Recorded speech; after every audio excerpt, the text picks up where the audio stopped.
It's not the best or the worst job, but the pay is decent. At 1:59, 1 minute before clocking out, my manager sent the following email. Good morning, William. I hope this email finds you well. I know this is a super late notice, but I'm gonna need those presentations on employee relations, training and development, and workplace policies updates tomorrow at noon. We're moving the deadline because I got news today that the CEO will be visiting 2 days from now instead of next week as we all knew. I trust you can send me the deliverables and whatever overtime you work will be compensated. Your hard work is always appreciated by the company. Warm regards, James Miller, Head of Talent Management Division. I thought long and hard to throw the monitor out the window, but ultimately decided against it. This job provided my only income, and although not super big, it was also above average, more so than most jobs. So I stayed put and began working. I had 75% of the presentations already done. I figured the rest would take me anywhere between 7 to 9 hours. It shaped up to be the first time when I had to work past midnight. The hours passed and I became more tired. My eyes hurt from the monitor's bright light, yet I didn't relent. I had to finish the work. When I'm working, I use focus mode on my documents so I don't get distracted. Thus, imagine how my mouth dropped when I saw the time. 2:30 a.m. I didn't even notice the passing of time. I didn't understand it was humanly possible to sit still for 9.5 hours on a chair typing. Yet I did it and I was proud. I knew I had some discipline in me, but not this kind. At 3 a.m., I typed the "thank you for your attention" message on the last slide of the last presentation. Time to head home and take a hot shower and drift off to the land of dreams, I whispered to myself. Nights in the office are silent. You can't hear anything other than the air conditioning droning or the vents outside. But at 3 a.m., never hear multiple furious knocks on the door. I jumped from my seat and froze with fear. I should have just turned on the lights and peeked outside into the large hallway, but I didn't. I waited to see if whoever was on the other side would enter. I called security to see if any other employees were still in the office, but only got a grumpy negative reply. I moved with slow steps towards the door. 1, 2, 3, 4 knocks again. What the hell was going on? Who is it? No reply. Only a prolonged, high-pitched scream. I locked the door, turned on the lights, and called security again.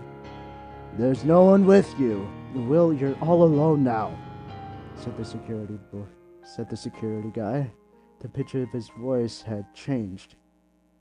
He talked like an old cassette recording. On low batteries, he struggled to say the word and paused between them. It was as if he just learned how to communicate with other human beings. I didn't understand what the hell had just happened. Now, whoever was on the other side banged on the door. The door unlocked itself and slowly opened. My heart nearly shattered into a million pieces. I couldn't move, and the only way out was death. I had to submit to paralysis and dread. The door opened all the way through, and whoever had knocked earlier had vanished. On the other side of the door, where the hallway should have been, I saw an albeit crooked replica of my office. 8 cubicle desks, 8 telephones, 8 computers. All of us 8 employees standing on chairs, hands frozen on keyboards, lifeless eyes staring into the monitors, mouths wide open. All of them sat in the exact same position and did the exact same thing. What was I supposed to do? I couldn't jump out the window. It was too high. Last floor of a 33-story building. What the fuck is this place? The windows in this room were opaque and I couldn't see anything outside. At the far end corner I saw a red door. My office didn't have one, but I knew I had to go through. I didn't want to touch anything because I didn't know what the whole place was. I glanced here and there at everything as I walked. The numbers on the telephones weren't in order. Texts on the monitors didn't make any sense. They looked like scribblings of a madman. I couldn't help but go and observe the version of myself. Will, too, had marbled skin. I touched it, and upon careful inspection I noticed it was a plastic crust all over my body. Will, too, was trapped inside a plastic prison. I gently ran my fingers on his face. It was cold and shiny. His eyes started moving and stared at me with fear. He wanted to say something, but only came out. Some sort of painful groan. I moved back 2 steps and our visions met. Tears formed in his eyes and he tried speaking again. And the door to this office closed shut. Steps began running in the distance, heavy, thunderous, and violent. All 8 plastic people tried speaking at the same time.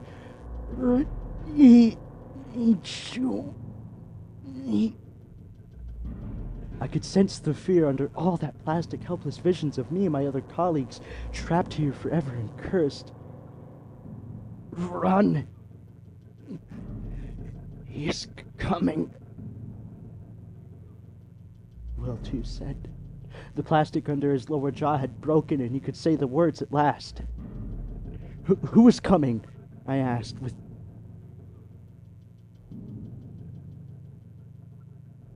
desperation.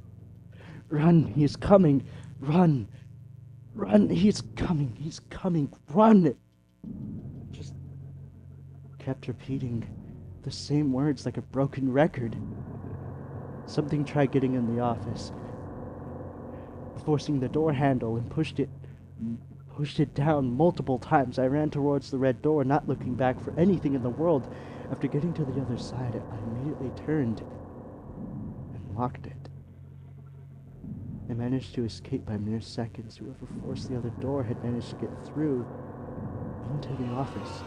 I heard screams of agony, slashing sounds, and bodies thrown around the room. The violent impact of the walls broke those people's bones. I had my back against the red door and heard nothing for a few moments. Then the sudden sounds of someone ripping flesh and skin into my stomach churned. Whatever or whoever was in there chopped up those people and their organs. It sickened me, and I knew there and then I was mere prey. An apex predator was breathing behind my neck. Again, I found myself in a large room. The dim light made it creepy as hell to be in there. It was yellowish and sickly, casting cancerous hues on the cream carpet and beige walls. The room was symmetrical. To my right, there was a dark corridor devoid of life. I tried glancing into that darkness. The more I stared, the more I could sense something in there watched back with hungry eyes. To the far left side, the same corridor. That one wasn't dark. I could see a light flickering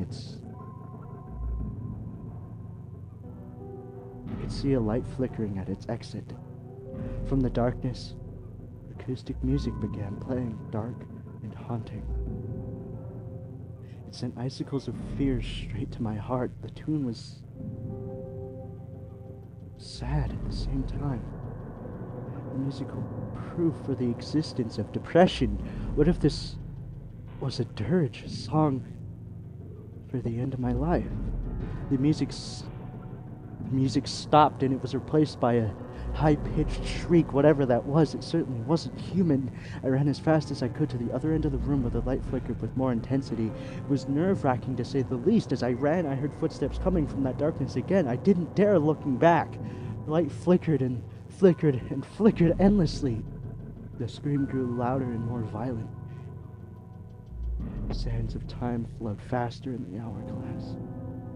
I made a sudden left turn in the corridor. The hungry thing behind me hit the wall, screaming in agony and frustration, but didn't let. Now I saw a door with a red neon exit sign above it. Surely that had to be my way out. I felt something clawing at my ankle. It hurt like hell, and warm blood soon came out. I fell and had no other choice but to glance at what abomination had hunted me. I've tried avoiding it so much, but now I was put face to face with the terror. It was none other than my boss, James Miller. His skin was gray and crazy eyes bloodshot. The nails of his hands were black and sharp. His office suit, tie, and shirt stained with blood. He still had bits of flesh and skin from when he consumed the alternative versions of me and my colleagues. Did I say you could leave? Why didn't you finish your presentation? Get off of me, you fucking freak! He lunged at me and was now standing atop me. He wanted to bite my neck and kill me right then and there. You and everyone else are made of plastic. You have no feelings for this company. I'll kill you and hire someone better. I had a pen inside the chest pocket of my shirt. I tried keeping Crooked Miller off of me with my left hand and grabbed the pencil with my right. I put it right into his artery. Blood gushed out everywhere. It rained red on my face and body.